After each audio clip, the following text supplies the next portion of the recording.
حسبي ربي جل الله ما في قلبي غير الله نور محمد صلى الله لا إله إلا الله۔ السلام علیکم ورحمۃ اللہ وبرکاتہ۔ آپ دیکھ رہے ہیں میرا یوٹیوب چینل قرآنی روحانی علاج۔ آج ایک مرتبہ پھر نئی ویڈیو کے ساتھ آپ کی خدمت میں حاضر ہوں۔ امید کرتا ہوں آپ سب خیر و عافیت سے ہوں گے۔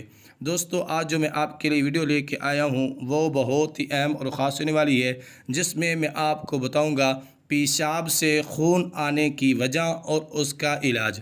لیکن اس سے پہلے اگر آپ میرے چینل پہ نئے ہیں تو میرے چینل کو سبسکرائب کر لیں، ساتھ میں لگی بیل آئیکن کو پریس کر لیں تاکہ میری ہر نئی آنے والی ویڈیو کا نوٹیفیکیشن سب سے پہلے آپ تک بآسانی پہنچ سکے۔ تو دوستو، بنا ٹائم ویسٹ کیے آپ کا ہم چلتے ہیں ویڈیو کی طرف۔ دوستو، کوئی بھی بیماری ہے، جب تک ہم اس بیماری کی وجہ کا تعین نہیں کر لیتے تو اس وقت تک اس بیماری کے علاج تک رسائی حاصل کرنا ناممکن ہے، اور جب ہم اس بیماری کی وجہ کا تعین کر لیتے ہیں تو یقیناً ہم بآسانی اس بیماری کے علاج کو دریافت کر سکتے ہیں۔ دوستو، یہ جو بیماری ہے پیشاب میں خون آنے کی بیماری، یہ بڑوں کی بنسبت بچوں میں زیادہ پائی جاتی ہے۔ اگر آپ کو بھی پیشاب کے ساتھ خون آتا ہے تو آپ غفلت کا مظاہرہ کرتے ہیں تو جان لیجئے یہ بیماری یقیناً آپ کی زندگی پر خطرے کی گھنٹی بجا سکتی ہے۔ دوستو، اس بیماری کی پھیلنے کی چند وجوہات ہیں جو میں آپ کے سامنے گوش و گزار کر رہا ہوں۔ نمبر 1، پیشاب کی نالی میں انفیکشن ہونے کی وجہ سے بھی پیشاب میں خون آنا شروع ہو جاتا ہے۔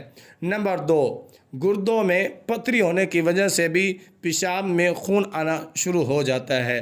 نمبر 3، یا پھر گہری چوٹ لگنے کی وجہ سے بھی پیشاب میں خون آنا شروع ہو جاتا ہے۔ نمبر 4، عورتوں میں ماہواری کی بیماری ہونے کی وجہ سے بھی پیشاب میں خون آنا شروع ہو جاتا ہے۔ تو دوستو، بہرحال جو بھی صورت ہے جس وجہ سے بھی پیشاب میں خون آتا ہے اور آپ اس کی وجہ سے پریشان ہیں تو آپ کو پریشان ہونے کی کوئی ضرورت نہیں ہے، کیونکہ اس بیماری کا میں آج وظیفہ لے کر حاضر ہوا ہوں۔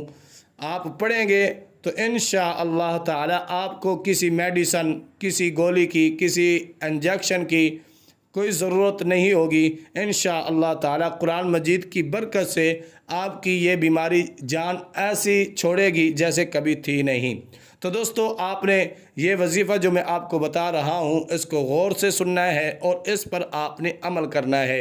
یہ قرآن مجید کی آیت مبارکہ ہے، اس کو آپ نے اول آخر 7 مرتبہ درود شریف اور اس کے بعد آپ نے 7 مرتبہ یہ آیہ مبارکہ پڑھ کر پانی پر دم کر لینا ہے، اور وہ آیہ مبارکہ یہ ہے: هو اللہ الخالق البارئ المصور له الاسماء الحسنى یسبح له ما فی السماوات والارض وهو العزیز الحکیم۔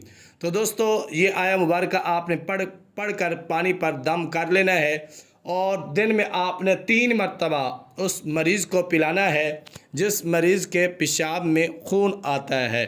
تو چند دن ایسا کرنے سے انشاءاللہ تعالی آپ کی جان یہ بیماری ایسی چھوڑے گی جیسے کبھی تھی نہیں۔ تو دوستو، امید کرتا ہوں آج کی یہ میری چھوٹی سی ویڈیو آپ کو پسند آئی ہوگی۔